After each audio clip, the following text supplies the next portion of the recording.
Hello, Mark Petzel, Freedom Fire USA. Thanks for watching. Today I'd like to talk about the honest Trump supporter. So, it's been an interesting 10 years in the Tea Party. We've elected a lot of people. Um, we've seen them go to office and then fail repeatedly, almost all the time. There's just a handful that have held strong, and there's just very few and far between. So, a lot of people in the liberty movement have seen this. They've seen their best efforts actually not work out very well. And a lot of them have put their cards on the table in favor of President Trump, hoping that he will fight for their country. And it's a desperation move, and I get it. I feel the same urgency.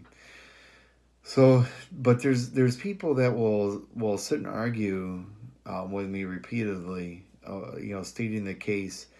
Oftentimes, um, that they're what the behavior that's being manifest is Americanism, limited government, and that we want limited government, and so on and so forth.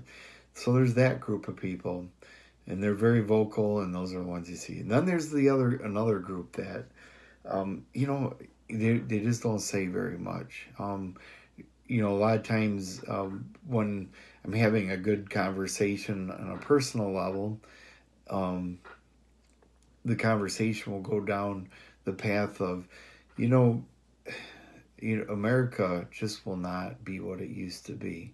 It just will never restore back to what it was. And so what's meant after that is essentially, Mark, you need to get used to not having Americanism to the extent that that you want it or that we used to have it. You just have to get used to more tyranny in our life. And there's a degree of logic to it, in that when there's to go extreme, when there's a tyrant, we'll use Iraq for an example. When Saddam Hussein was in power, there were people, getting abused, murdered, and things like that. But then there's a lot of other people too that were okay just as long as they mind their own business and do what they're supposed to do and be good little subjects. Um, but then when there's freedom, then other things happen. You have different things like ISIS pops up and severe religious persecution. It gets even worse than it was when Saddam was there. So that's like anarchy slash pure democracy, that kind of thing. So, anyways, the honest Trump supporter says, Mark, it just doesn't. We need to have a stronger executive. It's okay to have something like that's what we need. And there's a certain point where I tend to agree with them. The reason why is because we know, if you study history, that if we're not self-regulating, if we are not self-governing, then the government has to grow bigger to try to deal with it. I emphasize the word try because it can't. Um, it's just a question of how bad will it be at that point. And so once again, I'm going to make a case that there is no political solution to a moral and spiritual problem, and that the more we want freedom in America, the more we need to quit worrying about Justin Amash and quit worrying about President Trump and quit, honestly, can you try stop watching the Fox News, Rush and Hannity, and try getting information from somewhere else for a while?